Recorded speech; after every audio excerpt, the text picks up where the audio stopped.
David and I am your English teacher. Today I'm going to explain you about subject and predicate. Okay, so this is a very common thing, and this is from your grammar pad, and you know that grammar is the base of English. Grammar is very important for us if you want to speak English, and if you want to learn a lot more about English, then you must learn grammar first. Okay, so let's start. Subject and predicate. When we make a sentence, we name some person or thing and say something about that person or thing. In other words, we must have a subject to speak and we must have a predicate to say something about the subject. Okay, so now how a sentence is made? First of all, how a sentence is made?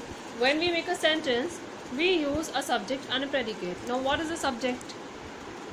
Suppose if I say that Rama is a very good cook. So here I am talking about whom? I am talking about a girl and her name is Rama.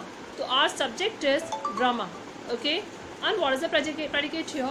That she cooks food, very good food, or she cooks food, whatever we are talking about. That is the predicate. It means the person we are talking about is subject and what we are talking about that person is a predicate. Okay, so in the second sentence we are having down went the George. Sweet are the uses of adversity.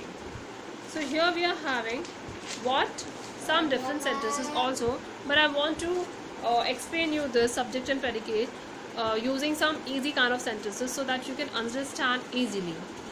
So children are playing in the park. Now what is the subject here? What are we talking about? We are talking about children here. That children, okay, and what are they doing? They are playing in the park. So what is the subject here? Children. And are playing in the park is its predicate. So it's very simple to understand subject and predicate, and you all are almost familiar with this. I have already taught you this earlier. And that's it for today. I hope you understood subject and predicate.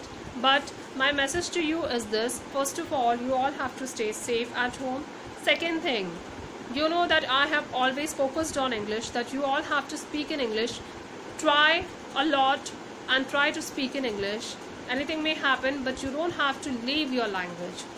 So focus on English, try to speak in English at home also, and always keep a dictionary with you and try to find difficult words so that you can improve your language much more. Okay, please take care of yourself. Thank you so much. Bye.